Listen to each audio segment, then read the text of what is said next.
We were talking beforehand about what we'd like to talk about today, and you have a pretty good example that you like to use that comes from your own personal experience, and it kind of highlights this idea of control versus predictability and trying to understand kind of the nuances of that when you're working with a neurodivergent child or teen or young adult.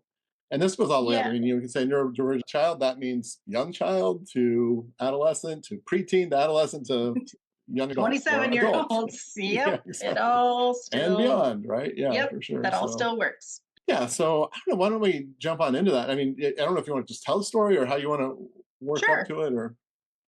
So, my son, so if he's in the car with me and we're driving down the road and I realize, oh, gas is low, I need to stop and get gas. If I just pull into the gas station with no notice, with no, sorry, there's my Oh, yeah, cat. no problem. With nothing else, just I pull in and go get gas, it will immediately devolve, is probably the best word, into at least 15 minutes of kind of panic on his part. Definitely anxiety would be the way I would describe it, but it's just, what are we doing? Why are we doing this? Do you need gas? And he just gets so worked up. Right. And in my head, I'm like, dude, I'm just getting gas. Like, it's not that big a deal. In fact, we've probably done this like 100 times, right? Yeah. By now. Right. We've done it a million times and it's the same thing every time. And, it used to bug me because he would be like, why are we doing this? And I'm like, because I need gas. And it just felt like he was trying to kind of control everything, where we went, what we did, how we did it, when we did it, kind of all those things. And kind of thinking about it. And what I realized is just any sort of variation in what we were doing, anything that he didn't predict.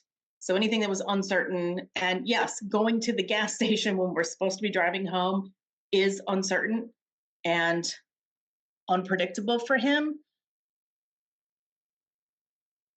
Once I realized, hey, that's what's going on with him. He's not trying to be a jerk. He's not just like, I just want to get home. That's right. He's just anxious. He's just freaking out over going to gas station. And what I realized with him, at least, was like 5 seconds before I'm going to pull in, I can just say, hey, buddy, I've got to get gas. I'm going to go to the gas station now. And he will have to verify. He has to look at my gas gauge and make sure that, yes, in He's not trying fact, to pull something on him or yes, whatever. yeah, that I'm just goofing with him.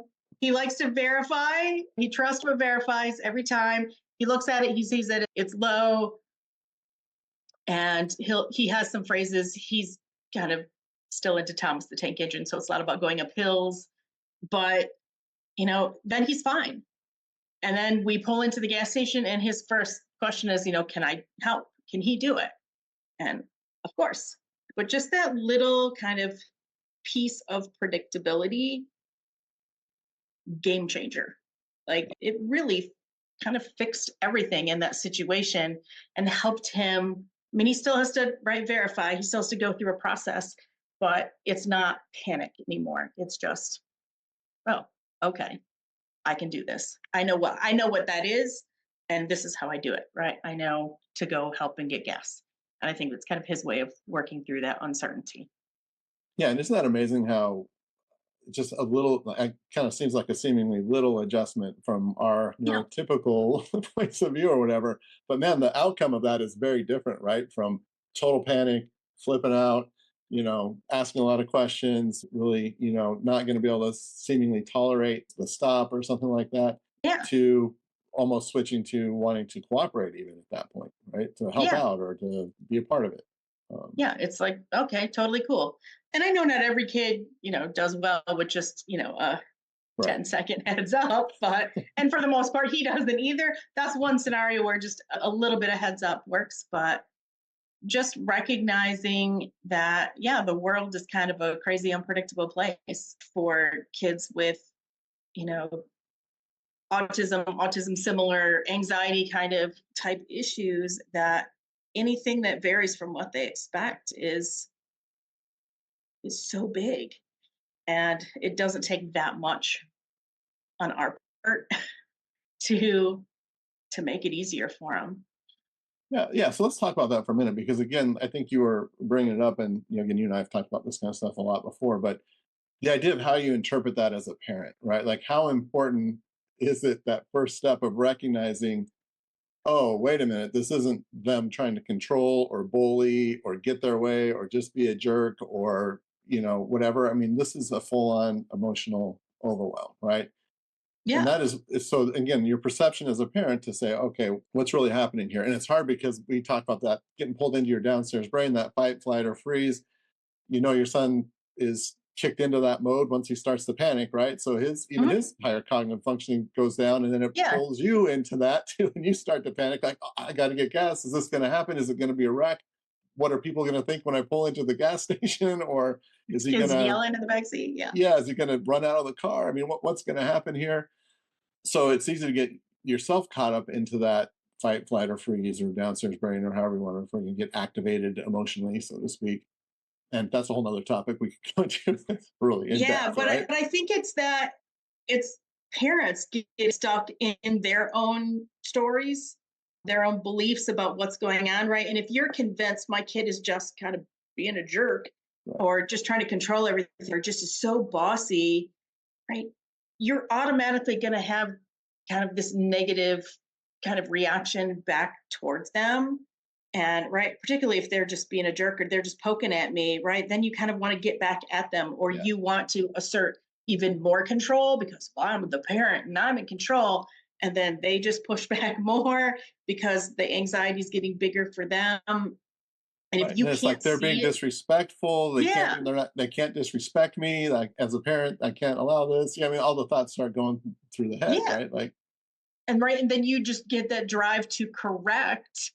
And right. And then you end up probably saying a million more things. And if you can remember that your poor kid with autism or anything similar, right? They're still processing probably the first couple things you said. And if you've just added 10 more things on there, they're just trying to play catch up. And where what they're still reacting to and what you're now reacting to are, you know, 10 sentences apart and that, and they just haven't caught up yet. And we just have to give them that space. Again, when you can think about, oh, they're just trying to understand what's going on. They're just trying to get some clarity here. Whew, right. yeah, I again, don't and I feel think, so need to correct, right? Then I think it just makes you softer yeah, and for sure. And I kinder. think, again, I think if, again, big takeaway for parents out there is just that idea of, if you can stay calm, then you've got a better chance, right? So, Yeah.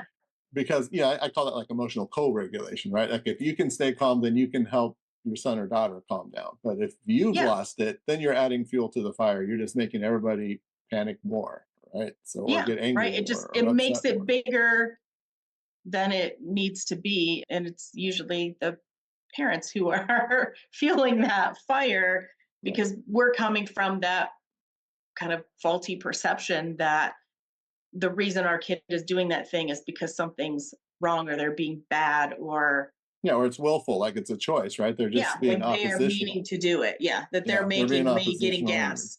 right. Hmm. Yeah, and they just want to go home because they want to get back to their video games or whatever.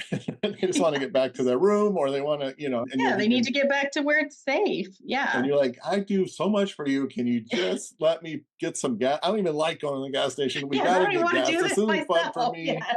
right? This isn't fun for me either, right? So, Yeah, it's not the uh, joy of my life is gas getting, but so can you please? Yeah, I mean, so it's hard not to get caught up into that, I think, as a parent in those situations. But again, like I said, the mindset shift, if we can recognize or be mindful or aware that, okay, he's really panicked or this is really hard for him or her,